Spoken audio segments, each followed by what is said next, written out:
Bom dia, meus irmãos, graça e paz. Quero falar da minha alegria de estar com vocês hoje, apesar de ter ficado em casa. O motivo eu falo para os irmãos aqui, até para que não cause nenhum tipo de dificuldade, nem mesmo mistério, né? Sem necessidade. O reverendo Rodrigo, no domingo passado, me ligou pela manhã e havia me dito que estava com febre, estava se sentindo um pouco mole e que por isso não iria ao culto, né? Nem pela manhã nem à noite, não estaria conosco no domingo. Eu disse tudo bem e a gente teve a nossa programação dominical tranquila. Na segunda-feira, eu comecei a me sentir um pouco mal e com moleza na segunda-feira à noite, já com uma certa moleza, na terça-feira foi bem intenso. Então, tanto o reverendo Rodrigo quanto eu, como nossas esposas, estamos com alguns sintomas que podem indicar Covid. Nós não sabemos ainda se é, porque eu não fiz teste, minha esposa não fez, o reverendo Rodrigo e Viviane fizeram, mas ainda não saiu o resultado. Então, para dar certeza, a gente teria que primeiro ter esse resultado. Como a gente não tem como eu dizer para os irmãos que nós estamos, né, com a doença, e a gente sabe que mesmo em alguns casos dá falso negativo. Em todo caso, nós entendemos que seria melhor ficar por hora distanciado. Hoje pela manhã estou com os irmãos pela EDV. À noite, o reverendo Diego, nosso presidente do presbitério, estará conosco. Ele levará a mensagem da parte do Senhor, bem como também conduzirá o momento da ceia do Senhor. Eu quero pedir aos irmãos que orem pela gente, mas pela graça do Senhor, tanto eu quanto Drica, também o Rodrigo e Vika, nós não estamos com sintomas tão graves, algumas certas dores, especialmente as mulheres, e um pouco de moleza, né? Um pouco de fraqueza, que vem e vai. Se Deus assim permitir, nós estaremos recuperados em breve e poderemos retomar aí a atividade presencial juntamente com a igreja. A gente vai atualizando vocês enquanto isso, tá certo, irmãos? Não se preocupem, só na medida do amor, não daquela medida desesperada, e que o Senhor conduza nosso momento aqui de estudo da palavra e que possamos ter esse momento para edificação e para a glória do Senhor. Tá certo, irmãos? Então, como eu já havia dito, na semana passada, nós não conseguimos concluir a introdução. Então, meu plano hoje é concluir a introdução, que eu já havia preparado, os irmãos, inclusive, têm um PDF, como também caminhar com o versículo 1, 2 e 3 de Apocalipse. Então, deixa eu só ver aqui se eu consigo projetar a minha projeção, né? Meus slides aqui. Deixa eu ver. Eu acho que já está aparecendo para vocês, é isso?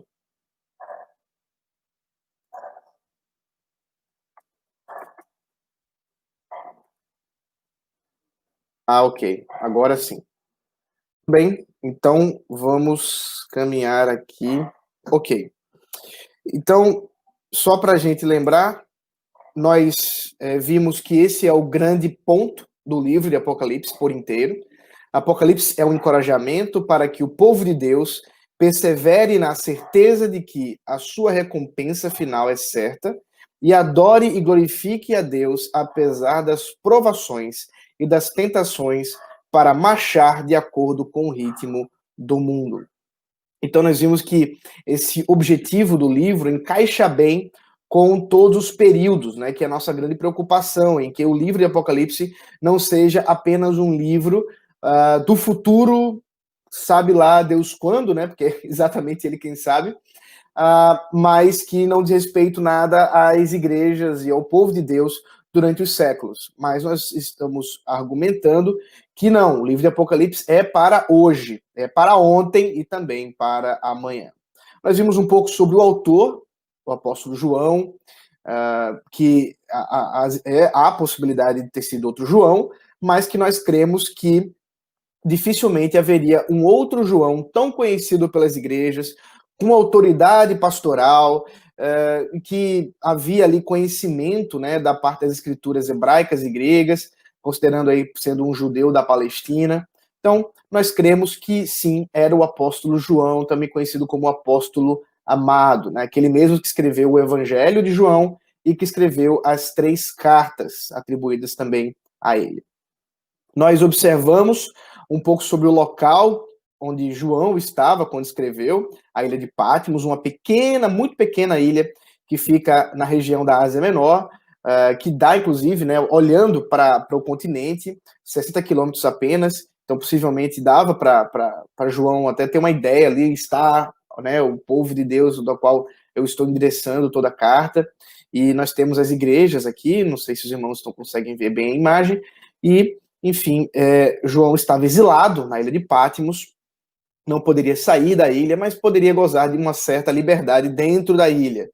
Ele estava ali, ele mesmo fala, por causa do testemunho de Jesus Cristo. Ele estava ali porque o Senhor Jesus havia concedido, né, que ele fosse uma dessas testemunhas que poderia sofrer por amor a Cristo. Então, eu quero ver aqui mais algumas questões para lembrarmos. Ok. Data, nós vimos que provavelmente Apocalipse foi escrito em 95 depois de Cristo, que isso nos faz crer assim por causa das perseguições, o tipo de perseguição específica que João relata, também por causa de algumas características da igreja de Éfeso e da cidade de Laodiceia, que parece apontar para alguma coisa depois do ano 70. Também nós vimos, especialmente, esse é o melhor argumento, a questão específica do culto ao imperador que foi estabelecido em Éfeso no reinado de Domiciano, que ocorreu, né, o Império de Domiciano deu de 81 a 96 depois de Cristo, e que o próprio termo, né, utilizar Babilônia como Roma é alguma coisa depois da queda de Jerusalém, depois do ano 70. Então essa é assim que nós entendemos, apesar de haver argumentos em prol do Apocalipse ter sido escrito antes do ano 70, mas nós entendemos que isso tem muito mais força teológica do que uma força histórica, e que nós não precisamos nos valer dessa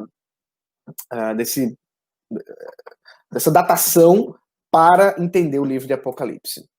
Nós também observamos a natureza do livro, ele é apocalíptico, ele é uma profecia, ele é uma carta. Nós vemos o que significa apocalíptico, hoje nós vamos rever isso um pouquinho de novo, mas agora, já considerando que os irmãos já têm esse conhecimento, aqui está apocalipse, né? Vocês já podem aprender uma palavra em grego aqui, que significa revelação, e que deu nome ao tipo de literatura que já existia no período de João, nós vimos isso também, e que, por exemplo, nós podemos citar Daniel e Ezequiel como algum desse tipo, né, de literatura apocalíptica, pelo menos boa parte do livro de Daniel e algumas partes do livro de Ezequiel. Não todo, porque nós sabemos há partes mais narrativas no livro de Daniel especificamente, que foi inclusive alvo dos nossos estudos no acampamento de carnaval.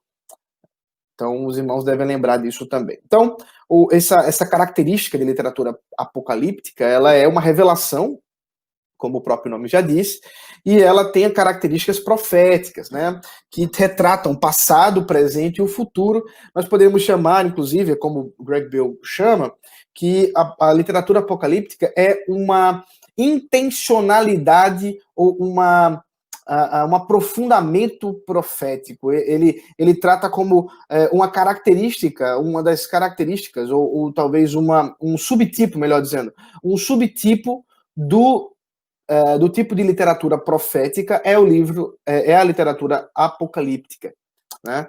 Então nós temos aí o próprio termo já nos levando a considerar algumas questões sobre o tipo de livro que estamos lidando, e vamos ver isso agora com mais cuidado. Bom, ele também é uma epístola, nós vimos isso também, as características pastorais, as questões de reconhecimento das necessidades da igreja, relevância para a igreja da época, e também de todos os tempos. Tudo isso envolve uma preocupação e, por isso, essa característica epistolar muito, muito forte para o período neotestamentário. Vocês devem lembrar, por exemplo, das cartas do apóstolo Paulo, que tem exatamente essas características, né? É por isso que nós podemos estudar as cartas do apóstolo Paulo e ver as necessidades da igreja, ver como é que a igreja se comportava, ver como Deus estava edificando a igreja da época e também como ele faz isso conosco hoje. Nós também vimos as escolas de interpretação, preterista, historicista, futurista, idealista, histórico-redentiva. Né? Nós vimos aqui os pontos positivos, os pontos negativos de todas elas. Adotamos a opção idealista, histórico-redentiva numa posição eclética. O que significa isso? O que nós temos de observar, sim, algumas questões que são preteristas, algumas questões que são historicistas, algumas questões que são futuristas, e, portanto, nós devemos, e algumas questões que são idealistas. Né? Nós já vimos isso. Eu não quero me deter, porque isso é o ponto que eu mais me detive na semana passada. Se você não lembra, vale a pena reprisar aí nos nossos estudos da semana passada. Bom, agora caminhando para a continuação da nossa introdução do livro. E com respeito ao simbolismo do livro, né?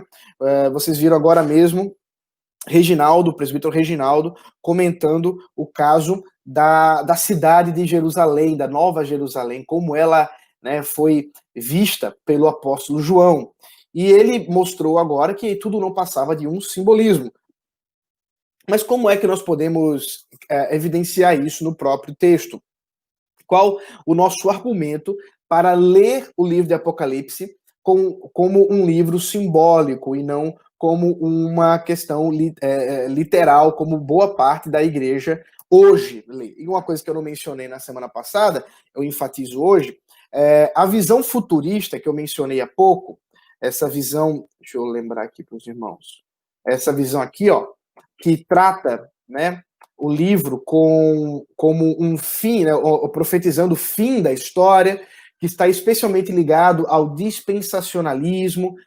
Tudo isso aqui, queridos, tem uma força dentro da interpretação apocalíptica, ou da interpretação do Apocalipse, nos últimos 150 anos.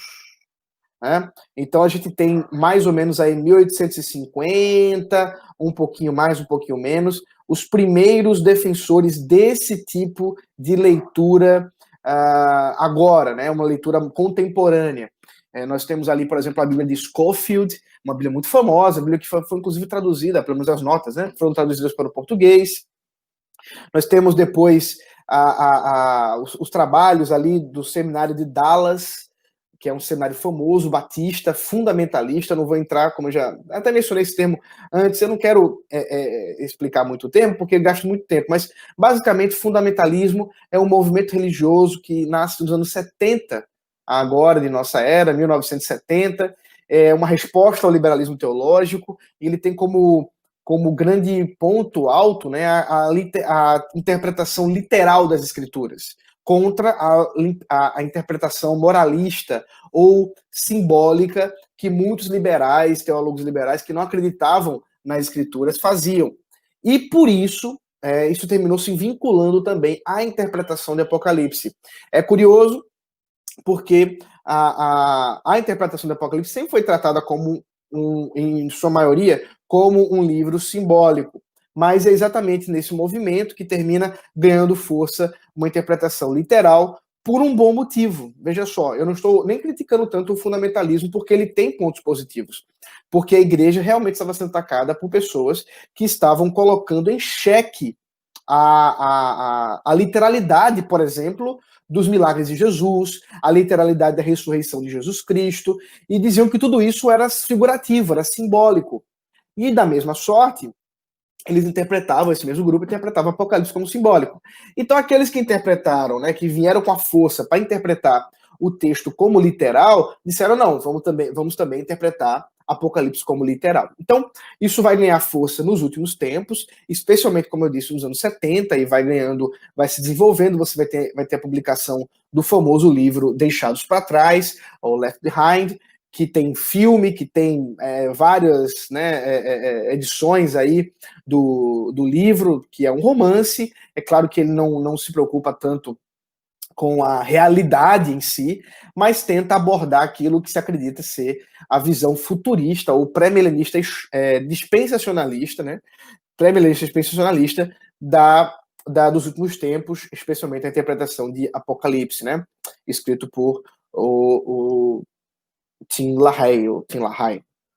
Bom, e como eu estou dizendo, então, esse movimento, né, ele ganhou a maioria das igrejas, mas não significa que ele seja majoritário na história da igreja, não é.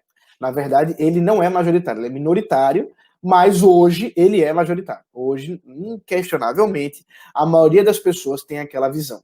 Nós não adotamos essa visão porque acreditamos que ela não faz jus ao texto bíblico, não faz jus ao livro de Apocalipse, e não faz jus a uma boa exegese aqui do versículo 1 do livro, do primeiro capítulo do livro do Apocalipse. E é esse ponto que eu queria trabalhar com os irmãos, a questão da simbologia do livro. Então veja aqui, Apocalipse capítulo 1, versículo 1 diz o seguinte: revelação de Jesus Cristo, o qual Deus lhe deu para mostrar aos seus servos as coisas que em breve devem acontecer, e que ele, enviando o seu anjo, deu a conhecer ao seu servo João. Eu quero destacar essa palavra aqui, ó, deu a conhecer, ou na verdade são dois verbos, né? Mas na verdade em grego você tem um verbo só, essemanen. Esse verbo essemanen é o mesmo verbo que você vai encontrar em Daniel, capítulo 2, verso 45. Olha aqui o que diz o texto. Assim como o rei viu que do monte foi cortada uma pedra, sem auxílio de mãos humanas, e ela despedaçou o ferro, o bronze, o barro, a prata e o ouro, o grande Deus revelou ao rei o que vai acontecer no futuro. Certo é o sonho e fiel é a sua interpretação. Então você tem a mesma palavra, semanen, que trabalha aqui com essa questão, deu a conhecer em Apocalipse e aqui revelou em Daniel. O que significa essemanen? Essemanen vem dessa palavra, dessa outra palavra grega aqui, ó, semaino. Semaino pode significar dar a conhecer, pode significar, dentre muitas coisas, simbolizar. Inclusive, tem alguma relação até mesmo de letras, né? Semaino, simbolizar, uma proximidade. Mas é isso. Semaino pode significar simbolizar. E aqui está no indicativo aorista, ativo, significa que o agente do verbo ele está ativo na ação, significa também que isso é uma afirmação, né? Indicativo traz essa ideia de que isso é uma declaração afirmativa, e aoristo porque isso aconteceu e já foi finalizado. Ele já deu a conhecer, ele já revelou, né, alguma coisa que já aconteceu, alguma coisa que a sua ação foi completa, é o que significa o aoristo. Então, nós podemos dizer, na verdade, nós poderíamos ler o seguinte, vou ler Apocalipse 1 aqui agora com a palavra, com o verbo simbolizar, né, traduzindo como simbolizar. Revelação de Jesus Cristo, a qual Deus lhe deu para mostrar aos seus servos as coisas que em breve devem acontecer, e que ele, enviando o seu anjo, simbolizou ao seu servo João. Se a gente interpretar a palavra por simbolizar da mesma forma também, o grande Deus simbolizou ao rei o que vai acontecer, porque foi exatamente isso que Deus fez com o sonho de Nabucodonosor, nós podemos chegar a essa mesma conclusão que Beu faz.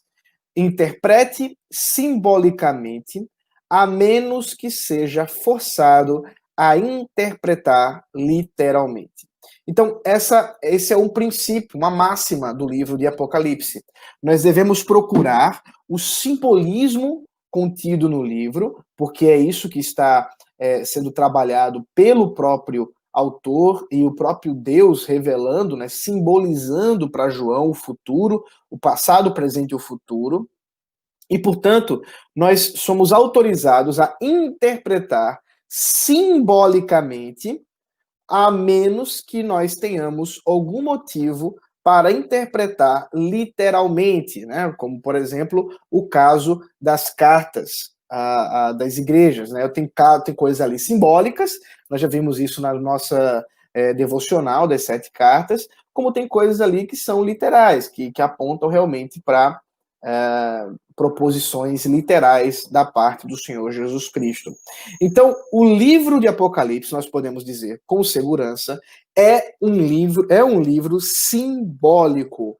É um livro que, em sua maioria, tem simbolismo. Por isso, quando interpretamos, nós devemos procurar o que está por detrás desse símbolo, desse sinal.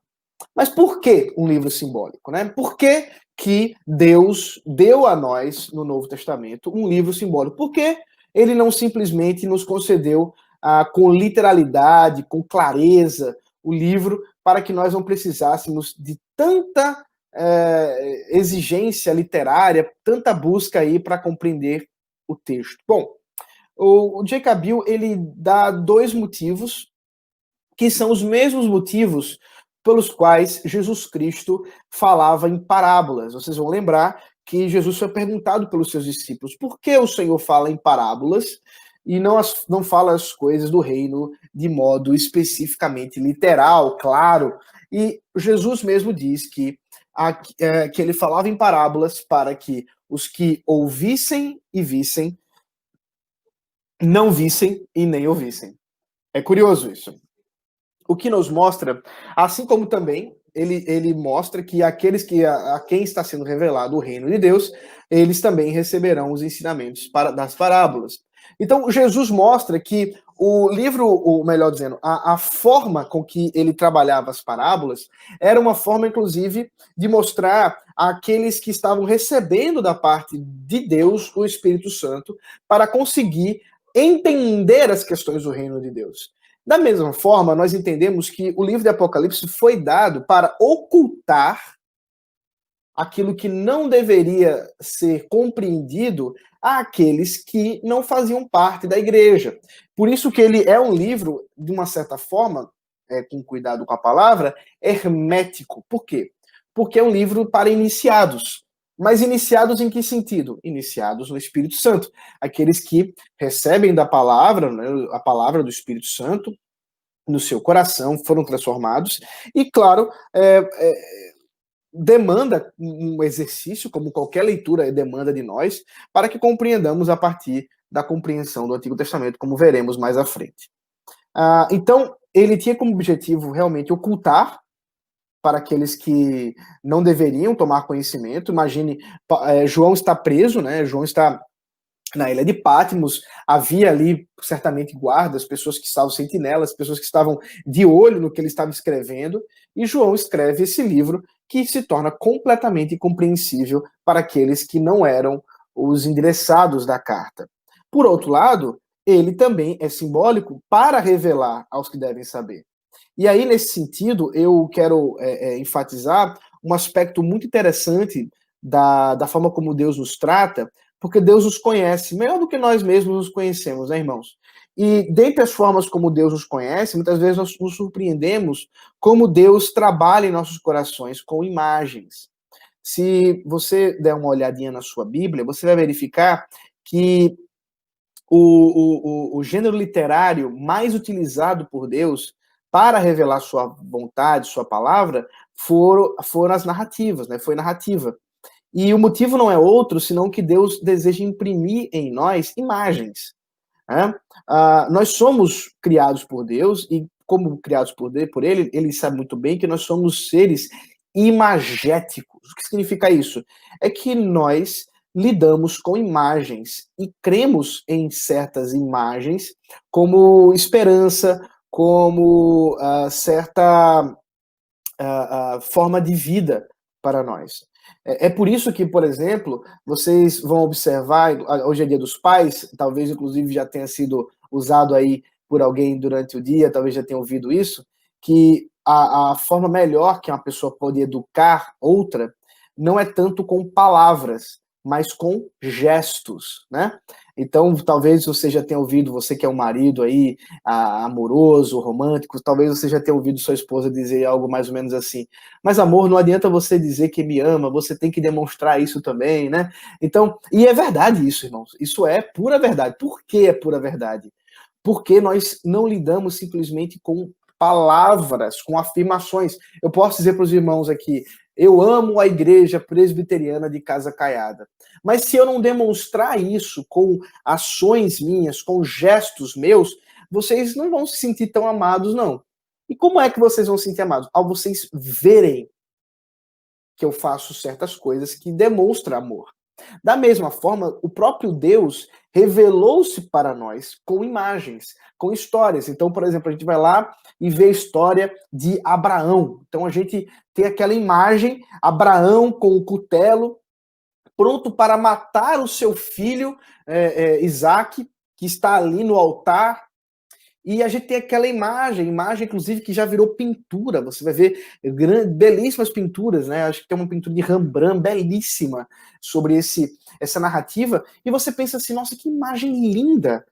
Porque naquele momento que o pai ia matar o seu filho, Deus interveio e impediu que o pai matasse o próprio filho e trouxe ali um animal para ser colocado no lugar. Ao mesmo tempo, olha a imagem como ela é importante. Ao mesmo tempo, o próprio Deus, quando o seu filho no Getsemane disse: Senhor, ó Pai, afaste de mim esse cálice, mas seja feita a tua vontade, não impediu que o seu filho fosse morto. Veja, Deus, o Pai, impediu que o pai Abraão matasse seu filho. Mas ele mesmo matou o seu filho para que nós, pais, hoje, pudéssemos ser pais sem matar os nossos próprios filhos. Então perceba a imagem que se forma no nosso coração, que se forma na nossa mente.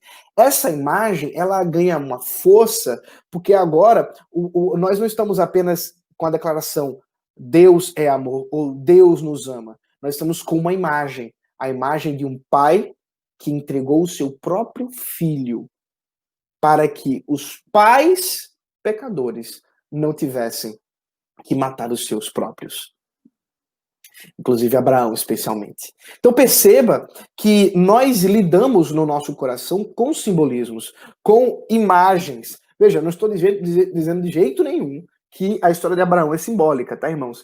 Ou melhor dizendo, ou não aconteceu, não é histórica. Ela é histórica, mas ela também é tipológica, é uma outra característica literária, onde o que Abraão fez ali apontava para o que o próprio Deus fez em Cristo. Mas aconteceu historicamente. O livro de Apocalipse, ele é um passo a mais. Ele não lida exatamente com os fatos históricos de modo cronológico, como nós lidamos, ou da forma literal, como nós geralmente lemos um livro de história, mas ele lida com imagens. Imagens que, uma vez bem entendidas, podem sim nos edificar bastante. E como é que nós podemos entender bem essas imagens? Bom, a gente precisa considerar uma coisa que eu já falei para vocês na semana passada, que é a importância do Antigo Testamento na interpretação do livro de Apocalipse.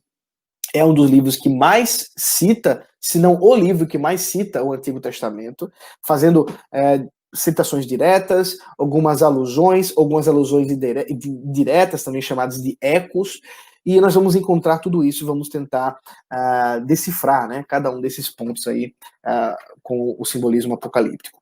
Bom, o próprio gênero apocalíptico já aponta para o Antigo Testamento, porque é um gênero que foi criado no período do Antigo Testamento, como o caso de Daniel, Ezequiel, e também as literaturas paralelas às Escrituras, eu já mencionei algumas, Baruque, Enoque e outros livros que também são apocalípticos e que são da época aí chamada de do tempo entre o Antigo Testamento e o Novo Testamento, né?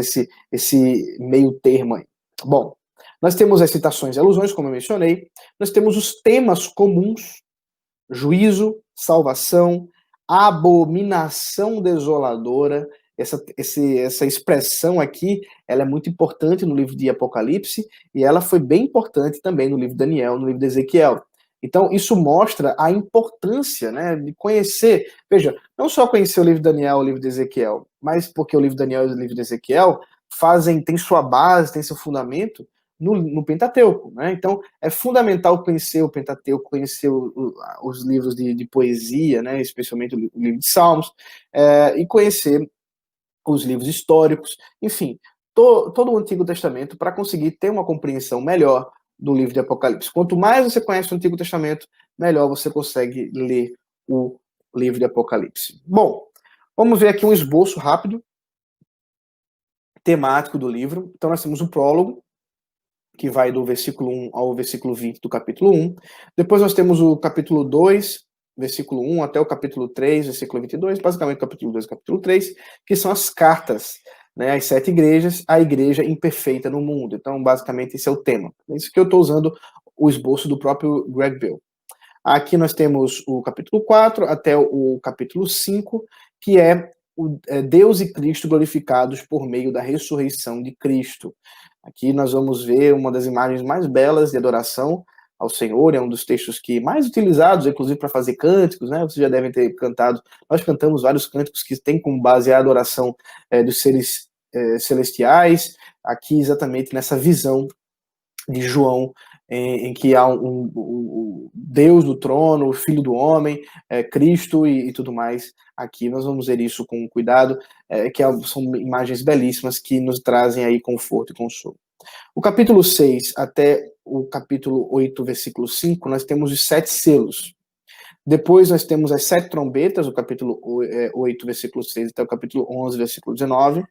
Depois nós temos, a partir do capítulo 12 até o capítulo 15, versículo 4, as 7 visões ou 7 sinais, e aí o conflito se aprofunda, né? Nós temos aqui o capítulo 12, quando o dragão aparece, depois o capítulo 13 tem a besta que emergiu do mar, a besta que emergiu da terra, nós vemos isso também, né? Também chamado de anticristo, falso profeta, nós vamos ver tudo isso. Capítulo 15, versículo 5 até o 16, versículo 21, as 7 taças, depois o capítulo 17, versículo 1 até o capítulo 19, versículo 21, o julgamento final da Babilônia e da besta, capítulo 20, versículo 1 ao 15, o milênio, versículo 21, 1 até o versículo 22, 5, a nova criação, a igreja perfeita na glória. Perceba aqui a relação entre a igreja perfeita e a igreja imperfeita, a igreja na glória, a igreja no mundo. Esse contraste aqui é importante porque ele encapsula o livro de Apocalipse. Perceba, nós temos iniciando uma demonstração de como é a igreja hoje, imperfeita no mundo, e como será a igreja amanhã, perfeita na glória. Então, isso aqui é basicamente aquilo que engloba toda a temática do livro. Enfim, o epílogo, aquelas palavras finais do apóstolo João, aqueles que ele está endereçando, o capítulo 22, versículo 6 até o versículo 21. Bom, se Deus permitir, nós veremos tudo isso até o final desse ano. Se ainda sobrar, eu temo isso, especialmente hoje, né? Eu estou impedido aí de dar tudo que eu queria dar hoje. Nós vamos caminhando na medida que o Senhor nos der, nós não precisamos ter pressa, a não ser que Jesus volte antes, nós vamos caminhando com a exposição do livro do Apocalipse, e assim a gente encerra. Tá bom, irmãos? Não se preocupe, nós vamos terminar o livro do Apocalipse. A relação literária das visões. Aqui tem mais algum aspecto importante para a interpretação do livro. Eu já mencionei isso para os irmãos rapidamente, mas agora eu quero tratar de maneira mais clara. Bom, existem 2 formas de você interpretar a relação com as visões, né? Você vai ter os 7 selos, as 7 trombetas, as 7 visões. Como interpretar a relação dessas visões, os 7 selos com as 7 trombetas, com as 7 visões, né? Como a gente pode, né, com os 7 sinais, como é que a gente pode lidar com isso? Bom, existem 2 formas básicas. A primeira é a futurista. Ela entende que do capítulo 4, versículo 1 ao capítulo 22, versículo 5, nós temos uma ordem cronológica entre as visões. Então, há uma relação em que os 7 selos, depois vieram as 7 trombetas, então isso vai se mostrando de modo cronológico. Primeiro Deus vai enviar os 7 selos, depois Deus, ou melhor, vai abrir os 7 selos, depois ele vai tocar as 7 trombetas, depois, então essas trombetas serão tocadas, né, depois, então você tem uma cronologia através do livro de Apocalipse. Eles interpretam, a visão futurista interpreta Apocalipse 1:19 como uma fonte aí interpretativa para lidar com essas questões. Se você observar aqui comigo, Apocalipse 1:19 diz assim, ó: escreva, pois, as coisas que você viu, as coisas que são e as coisas que hão de acontecer depois destas. E como ela dá uma ordem, né, dá uma ideia de cronologia, então entende-se que a interpretação melhor com respeito às visões é uma interpretação cronológica. É a ideia de que cada uma dessas visões, cada uma dessas aparições, elas são uma sequência histórica, né? O Apocalipse 4:1 também aponta essa ordem, diz assim, ó: depois dessas coisas, olhei e eis que havia uma porta aberta no céu. E a primeira voz que ouvi me era como de trombeta ao falar comigo: suba até aqui e eu lhe mostrarei o que deve acontecer depois dessas coisas. Então, dá uma ideia de ordem. Então, a consequência disso é que aqueles que interpretam através de uma lente futurista entendem que o que nós temos aqui é uma cronologia. Também é uma leitura mais natural. Se você estiver lendo um livro, você espera que aquilo que vem antes apareça antes, aquilo que vem depois venha depois. Isso é uma ordem natural de uma leitura de um livro. E também aqueles que interpretam o texto de forma literal, aí você vai ver que é uma relação entre os futuristas no sentido ali das escolas de interpretação e também com a escola de leitura ou de interpretação das visões também está relacionado, né? Então os futuristas também vão acreditar que isso é uma ordem cronológica, por isso dá ideia mais literal com respeito ao livro. Uma outra visão, ela, inclusive, é a que eu prefiro, ela entende que, na verdade, essas visões, elas são várias séries de juízos como descrições paralelas dos mesmos acontecimentos. Irmãos, eu quero que vocês prestem bem atenção no que eu vou dizer aqui para vocês. Eu quero que vocês estejam bem atentos, porque desculpa, acabei de fechar aqui, peraí, deixa eu, que eu quis só verificar. Peraí, deixa eu voltar aqui, só um minuto. Ok. Irmãos, eu quero deixar bem claro para os irmãos o que significa a visão de recapitulação, né? Para os irmãos não ficarem sem entender. Vamos lá. A visão de recapitulação, ela entende que os 7 selos, as 7 trombetas, as 7 visões, elas contêm um padrão idêntico de juízo e de salvação, e que elas compõem, de uma certa forma, o mesmo período histórico, sendo apenas rememorado, com a finalidade de aprofundamento em algum aspecto. Nós poderíamos exemplificar da seguinte maneira. É como se você estivesse assistindo um filme e que você visse uma pessoa conversando com outra. Então essa é a história, uma pessoa está falando com a outra, e de repente o câmera ele dá um zoom para uma das pessoas. Veja, a história é a mesma, mas agora você está vendo uma das pessoas de forma mais específica. Depois ele tira aquele zoom e agora ele coloca na outra pessoa e de novo você vê agora a outra pessoa com mais detalhes. Então perceba, a história é uma só que os detalhes dessa história estão sendo dados de maneiras diferentes, aprofundados através de cada uma dessas visões.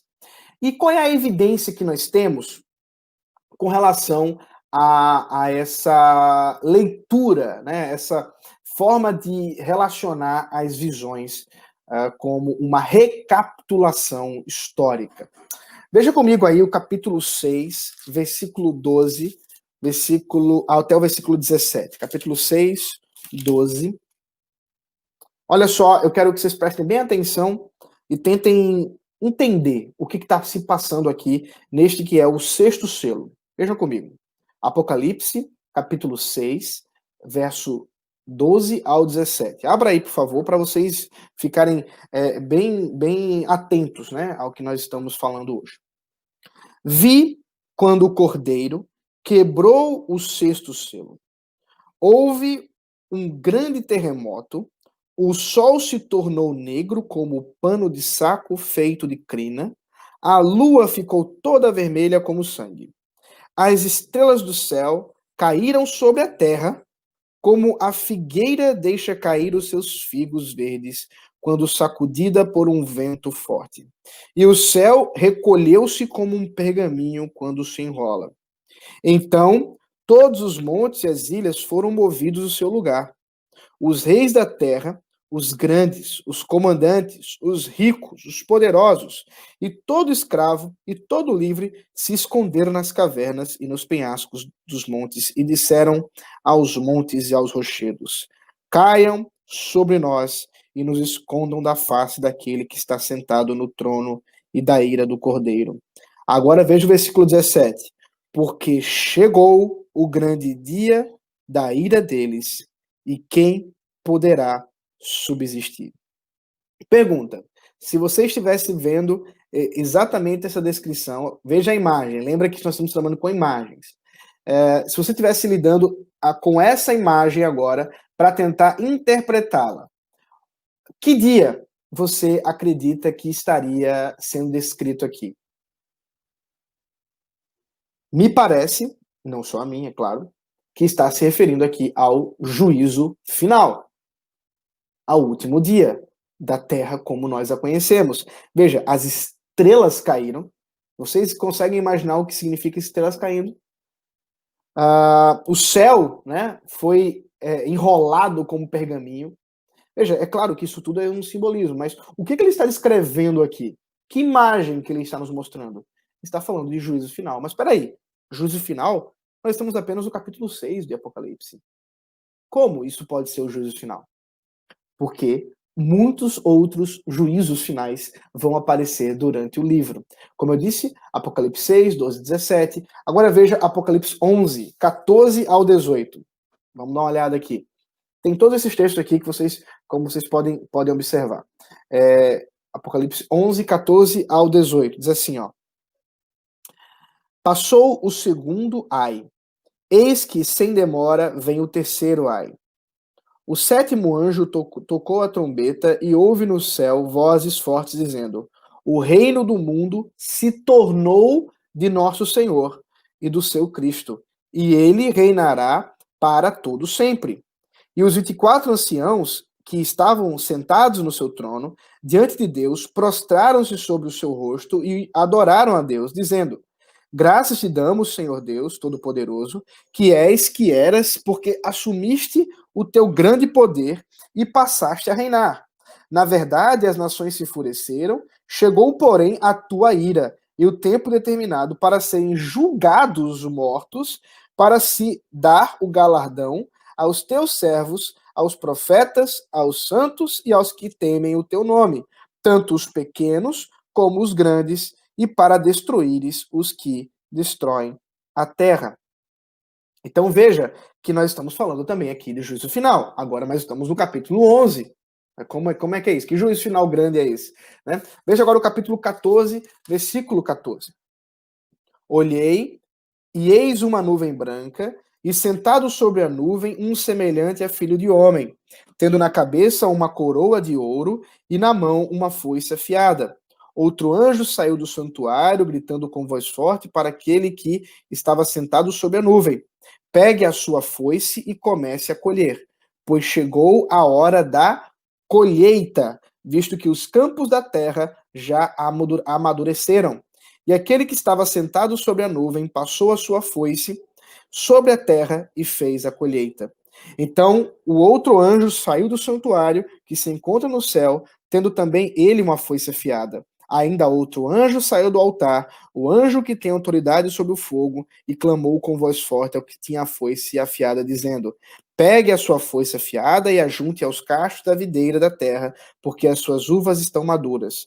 Então o anjo passou a sua foice na terra, ajuntou os cachos da videira da terra e os lançou no grande lagar da ira de Deus. O lagar foi pisado fora da cidade e correu sangue do lagar, chegando até a altura dos freios dos cavalos, numa extensão de cerca de 300 quilômetros. Veja, mais uma descrição de juízo. Mais uma descrição não só de juízo, mas de juízo final. Né? Nós estamos falando aqui de uma... Ele fala que os campos já estão maduros, chegou a hora da colheita. É uma expressão, inclusive, que o próprio Senhor Jesus usa, né, para falar do trigo e do joio, ou do joio e do trigo.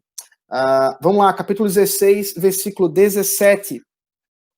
Então o sétimo anjo derramou a sua taça pelo ar, e uma voz forte saiu do santuário, do lado do trono, dizendo: está feito, ou poderíamos dizer, está consumado, falando aqui a respeito do final dos tempos, né? E por fim, o capítulo 20, versículo 7, que é o texto que normalmente se atribui ao juízo final, mas observe que muitos outros juízos finais foram também já relatados. Capítulo 20, versículo 7 até o versículo 15. Quando, porém, se completarem os 1000 anos, Satanás será solto na sua prisão e sairá para enganar as nações que estão nos 4 cantos da terra, Gog e Magog, a fim de reunir-se para a batalha. O número dessas é como a areia do mar. Marcharam então pela superfície da terra e cercaram o acampamento dos santos e a cidade amada. Porém desceu fogo do céu e os consumiu. O diabo que os tinha enganado foi lançado no lago de fogo e enxofre, onde já se encontram a besta e o falso profeta, e serão atormentados de dia e de noite para todo sempre. Vi um trono branco e aquele que está sentado nele, a terra e o céu fugiram da presença dele, e não se achou lugar para eles. Vi também os mortos, os grandes e pequenos, que estavam em pé diante do trono, então foram abertos os livros. Ainda outro livro, o livro da vida, foi aberto. E os mortos foram julgados quando, segundo as suas obras, conforme o que estava escrito nos livros. O mar entregou os mortos que nele estavam. A morte e o inferno entregaram os mortos que neles havia, e foram julgados um por um, segundo as suas obras. Então a morte e o inferno foram lançados no lago de fogo. Esta é a segunda morte, o lago de fogo. E se alguém não foi achado escrito no livro da vida, esse foi lançado no lago de fogo. Então perceba, irmãos, que estamos lidando com as mesmas histórias, com imagens diferentes, com níveis de detalhamento diferenciado. Mas não significa que sejam uma relação cronológica, mas sim uma recapitulação.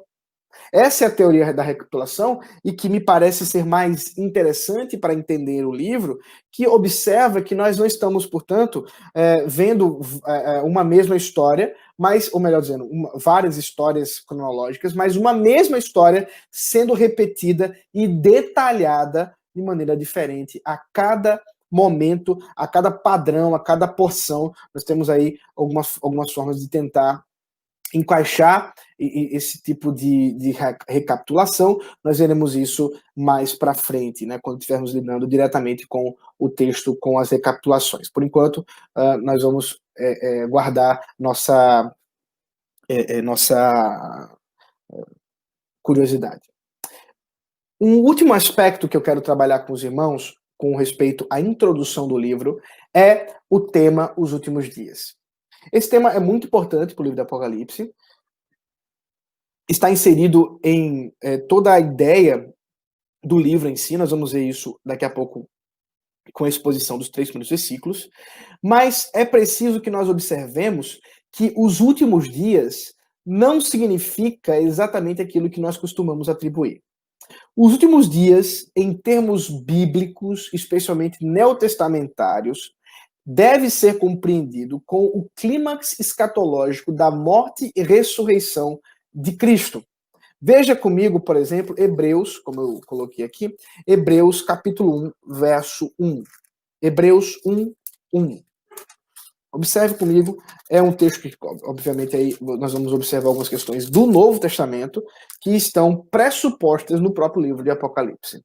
Hebreus, capítulo 1, versículo 1, diz assim: Antigamente Deus falou muitas vezes e de muitas maneiras aos pais pelos profetas, mas nestes últimos dias nos falou pelo Filho, a quem constituiu o herdeiro de todas as coisas e pelo qual também fez o universo. Qual a expressão que ele usou aí? Mas nestes últimos dias, nos falou pelo Filho. Ora, o autor aos Hebreus está dizendo que a vinda de Jesus Cristo já inaugurou os últimos dias. E tem o seu clímax, observe, o clímax escatológico, né, o ponto alto, né, o grande ponto dos últimos dias é exatamente a morte e ressurreição de Cristo. Isso é fundamental para compreender o livro do Apocalipse, porque o livro do Apocalipse lida muito com o tema morte e ressurreição de Cristo, várias e várias vezes, de várias formas, com imagens, para que nós possamos estar confiantes naquilo que aconteceu. Veja Lucas, também a respeito agora do reino de Deus, o Evangelho de Lucas, capítulo 11, versículo 20, o próprio Senhor Jesus mostra que o reino de Deus já está estabelecido. Nós não estamos esperando o reino de Deus vir.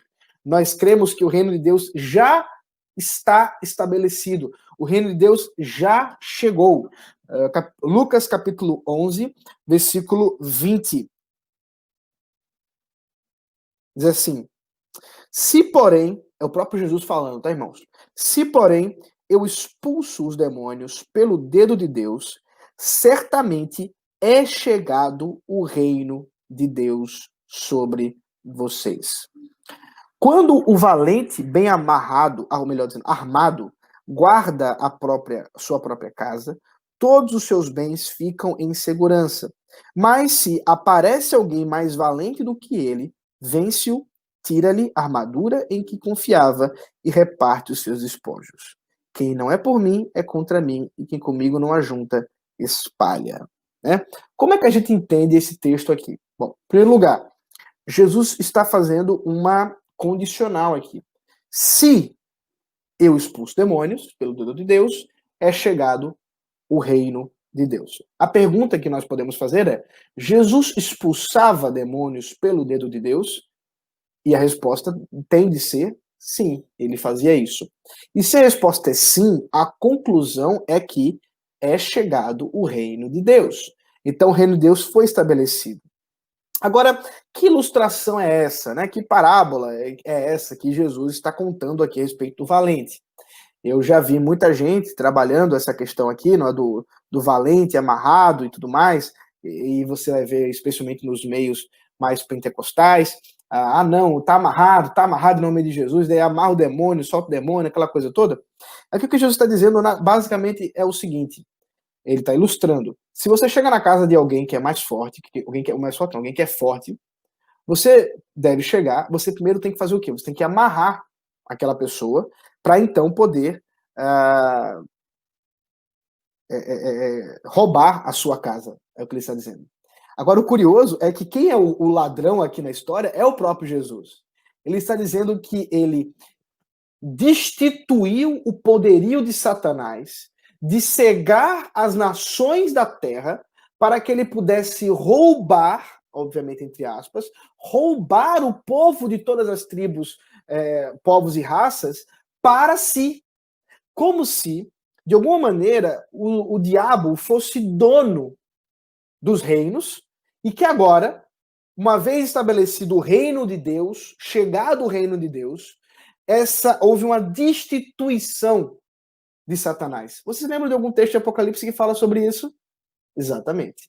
Apocalipse capítulo 20 também trata sobre essa questão, mostrando que Satanás foi aprisionado para que então iniciasse o reino milenar de Jesus. Observe a relação, portanto. Jesus está dizendo que o reino de Deus já chegou e que ele precisou, para que isso chegasse, que ele tirasse as forças, que ele impedisse o domínio daquele que tinha forças. Satanás. Como é que a gente sabe que é Satanás? Apocalipse 20 vai nos dizer isso. Então, observe, quando a gente conecta esse texto com Apocalipse 20, nós podemos ter a certeza que Jesus está dizendo, em outras palavras, que sim, o reino de Cristo, o reino de Deus, já está estabelecido, só que ainda há uma tensão. Essa tensão, ela se estabelece em 1000 anos.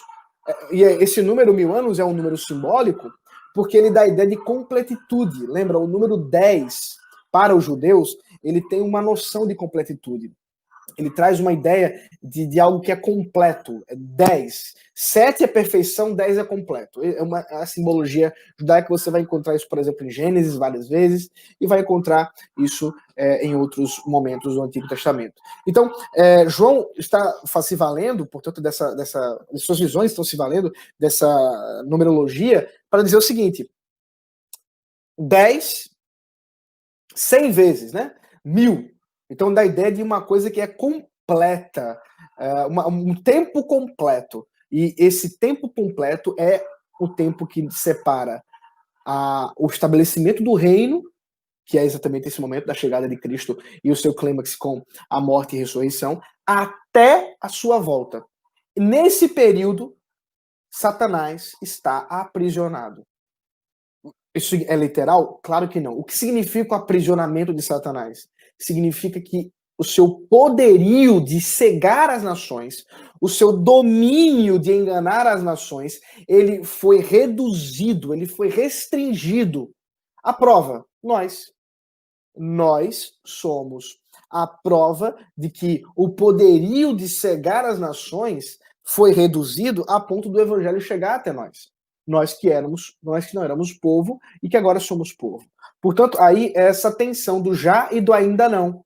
O reino de Deus já está estabelecido, mas ainda não completamente, até que se cumpra os 1000 anos. 1000 anos, lembrando, não literais, 1000 anos que dá o tempo completo da vontade de Deus.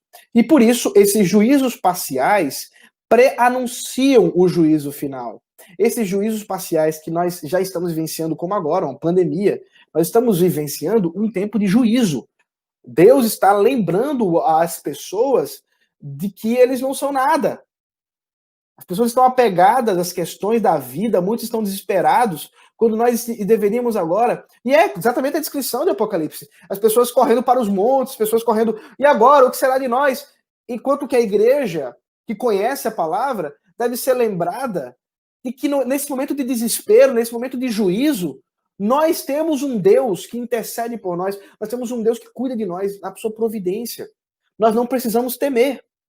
Estou eu aqui, né, impedido de estar com os irmãos, mas crendo em Deus, confiante no Senhor. E é isso que o livro do Apocalipse quer nos mostrar. É essa imagem que ele quer imprimir no nosso coração. Que nós não estamos sozinhos no meio desse juízo. Nós não estamos sozinhos no meio dessa pandemia. O Senhor está conosco, ele tem domínio sobre isso e o juízo vem dele. Isso é algo que ele mesmo estabeleceu para a sua própria glória e para anunciar o juízo final que está perto, cada vez mais perto, até que se cumpra plenamente o tempo que ele estabeleceu. Por fim, a introdução aqui, né, terminando nosso ponto de introdução, nós temos os principais temas de Apocalipse. A disposição para sofrer por Cristo é o caminho para a vitória final. A soberania de Deus na história humana e a nova criação como um cumprimento da profecia bíblica. São 3 temas importantes dentro de Apocalipse e que devem ser lembrados por nós. Primeiro, que nós estamos, né, sendo chamados para sofrer por Cristo, e sim, a vitória final está aguardada àqueles que perseveram nesse sofrimento, que Deus é soberano na história humana e que as perseguições, as pandemias, os terremotos, tudo que acontece não está fora do seu domínio, de sua soberania, e que a nova criação é o cumprimento final dessas profecias bíblicas. Deus está preparando uma nova criação, Deus está preparando um novo tempo, um novo momento, onde haveremos de viver com Ele para a sua própria glória.